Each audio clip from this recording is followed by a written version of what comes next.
जीवन में सफल होने के लिए कड़ी मेहनत के साथ साथ आत्ममंथन की भी ज़रूरत होती है। जब तक इंसान को अपनी काबिलियत, हैसियत और खुद की अहमियत का अंदाज़ा नहीं होगा, वो सही दिशा में कदम नहीं बढ़ा पाएगा और बिना सही दिशा को जाने तो सफलता की ओर एक कदम बढ़ाना भी मुश्किल है। इसलिए अगर जीवन में सफल होना है तो खुद के बारे में पूरी जानकारी होना जरूरी है और ये आपसे बेहतर भला कौन जान सकता है। इसलिए आगे बढ़ना है तो थोड़ा ठहरना भी ज़रूरी है, शांत मन से खुद को टटोलना भी ज़रूरी है और कुछ सवालों के जवाब ढूंढना भी ज़रूरी है। आचार्य चाणक्य भारत के इतिहास में उन विद्वानों में से हैं जिनकी बातें आज भी लोगों का मार्गदर्शन करने का काम कर रही हैं। उन्होंने जीवन के लगभग हर एक पहलू पर अपने स्पष्ट विचार रखे हैं। जीवन में कोई भी व्यक्ति कैसे सफलता पा सकता है, इस पर तो आचार्य ने खूब लिखा है। उन्होंने भी इस बात पर जोर दिया है कि व्यक्ति को समय समय पर खुद से कुछ ज़रूरी सवाल करने चाहिए ताकि उसके सामने चीज़ें स्पष्ट हो सके और वह अपने जीवन की सही राह चुन पाए। आइए जानते हैं आचार्य ने खुद से किन सवालों के जवाब तलाशने की बात कही है। हर इंसान के जीवन में उतार चढ़ाव तो लगे ही रहते हैं, कभी सुख तो कभी दुख जीवन का अभिन्न हिस्सा है। आपका समय कैसा चल रहा है, इसके बारे में समय समय पर खुद से सवाल जरूर करते रहें।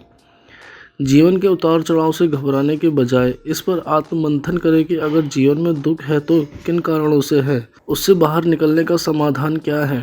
यह आपको तभी पता चलेगा जब आप शांत मन से इस पर विचार करेंगे। आपका सच्चा मित्र कौन है, इसके बारे में भी इंसान को जानकारी होना बहुत जरूरी है। हर इंसान के जीवन में कई तरह के लोग होते हैं, लेकिन सब पर आंख मूंद कर भरोसा कर लेना समझदारी नहीं है। अगर आपको जीवन में तरक्की पानी है तो इंसान की परख होना जरूरी है।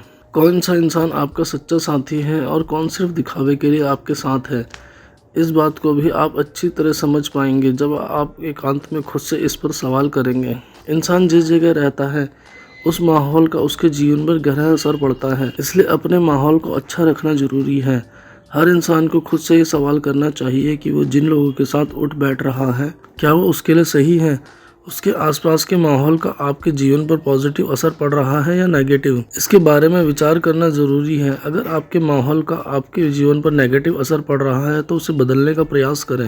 इंसान अपने जीवन में तरक्की तभी हासिल करता है जब उसे अपनी कमाई और खर्च के बीच बैलेंस बनाना आता है। आदमी को अपनी आमदनी को ध्यान में रखकर ही खर्च करना चाहिए। हर इंसान को इस पर विचार ज़रूर करना चाहिए कि उसकी कमाई कितनी है और उसका खर्च कितना है। साथ ही कोशिश करनी चाहिए कि जितनी कमाई हो खर्च उससे कम ही हो और बचत की जा सके। हर इंसान में अलग अलग गुण होते हैं, किसी को पढ़ाई में रुचि है तो किसी को संगीत में, कोई अच्छी आर्ट बना सकता है तो कोई स्वादिष्ट भोजन। इसके अलावा हर इंसान की रुचि भी अलग अलग होती है। कोई बिजनेस करना चाहता है, कोई इंजीनियर बनना चाहता है, किसी को डॉक्टर बनना है तो कोई एक्टर बनने के सपने देखता है। ऐसे में जीवन में सफल होने के लिए हर इंसान को अपनी काबिलियत जरूर पहचाननी चाहिए। किस काम में आपका मन लगता है और कौन से काम को आप आसानी से कर सकते हैं, इस पर विचार जरूर करें। अपनी काबिलियत को पहचान कर ही भविष्य की प्लानिंग करें, इसके बाद आपको सफल होने से कोई नहीं रोक सकता। ऐसी तमाम जानकारियों के लिए मोक्ष चैनल को सब्सक्राइब कर दें, बेल आइकन को भी ज़रूर दबा दें ताकि आपसे कोई भी महत्वपूर्ण जानकारी ना छूटे और साथ ही साथ हर एक वीडियो का नोटिफिकेशन आप तक पहुँचे। कोई शिकायत या सजेशन देना चाहते हो तो नीचे कमेंट सेक्शन के माध्यम से दें।